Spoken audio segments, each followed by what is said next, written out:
I'm Elly. Today I'm going to read you a story called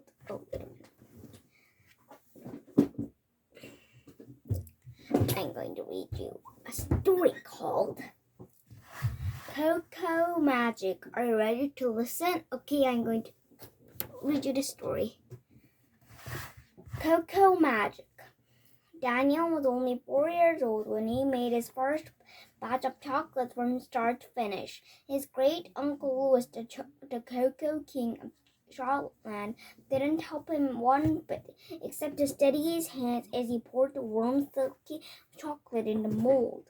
Just think, said Uncle Louis, holding out a single cocoa bean, a humble seed. Add vanilla, sugar, milk, and voila, it's magic, my boy.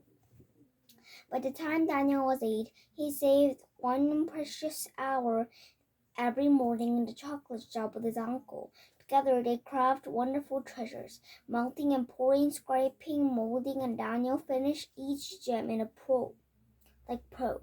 And then the old man and the young boy would walk the 3 blocks to school, eat together. The red brick building always seemed cold and lonely, especially on a winter's morning.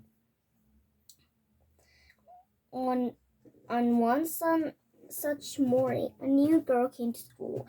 The teacher introduced her as Sarah Miller, and when Daniel smiled at her, she didn't smile back. Thought Daniel. As school felt cold and lonely to him, it must feel downright terrible to Sarah. The next morning, Daniel told Uncle Louis about Sarah. Together, they came up with a plan. Before leaving the shop, Daniel selected the best chocolate caramel of the batch, and Uncle Louis popped it into a small golden box. The moment Daniel got to school, he carefully placed the treasure into Sarah's box. Nobody saw him do it. Soon enough, Sarah sat down. Out of the corner of his eye, Daniel saw her reach into the desk for a notebook. Finding the box, she peered inside. And then Sarah did something that Daniel had not seen her do even once the day before. She smiled. It was magic. The next 3 days, Daniel kept the magic going. Vanilla fudge one day, coconut cream the next, and then piece of nougat. And every day, Sarah seemed a little less scared and a little more cheerful. But Friday, Daniel realized he wasn't the only one watching Sarah eat her chocolates. Ben was watching too.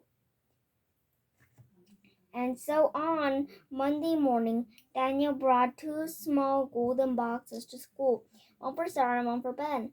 And he noticed that Ben was a little bit kinder to everyone that day. But still, that wasn't enough. Everywhere Daniel looked, someone else needed chocolate. A truffle turned Todd into a teddy bear. A salted caramel made Suki smile. And the pecan praline changed Pablo into a prince. Magic. And nobody, even for a moment, suspected it was Daniel. The next day was a bad one. Daniel, said Uncle Louis, I have something to tell you. Next week I'm off to World Chocolators Conference at Genve, Switzerland. I have been looking asked to speak at cocoa beans. It's the chance of lifetime, my boy. But stammered Daniel, what about the chocolate shop? I'll be closing it for 5 days. But don't worry, my boy. I promise I'll be back.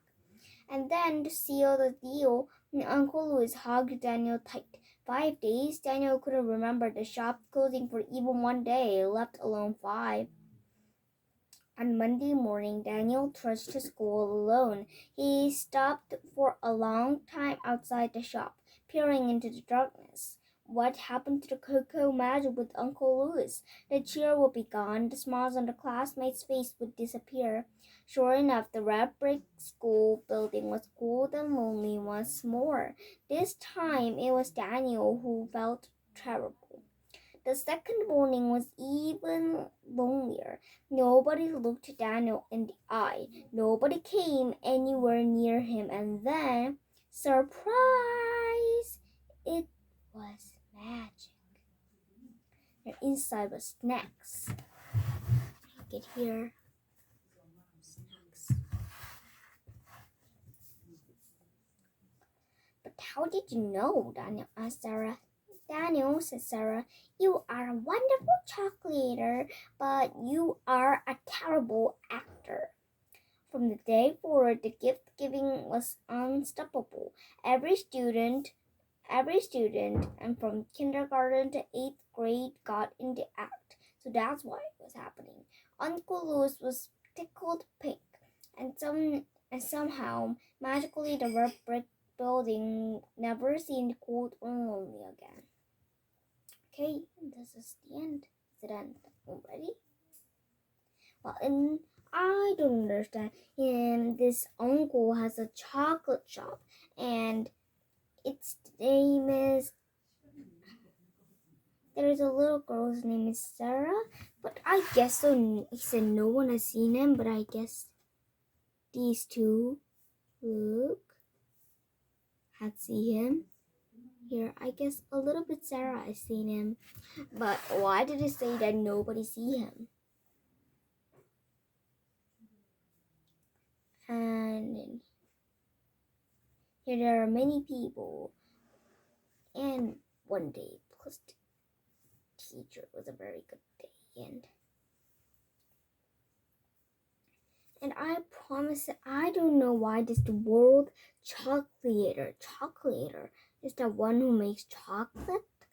Maybe this uncle makes chocolate really great, and the Cocoa King, the chocolate, and I guess he really is a terrible actor because when he put Sarah's chocolate aside, everyone, I guess some people saw him.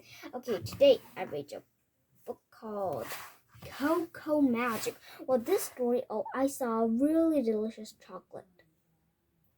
She gave Sarah 1, 2, 3. This looks so delicious. Okay, today I read a book called Cocoa Magic. Well, I guess this Ben is really kind. He even gave other children. Thank you for seeing this video. Bye.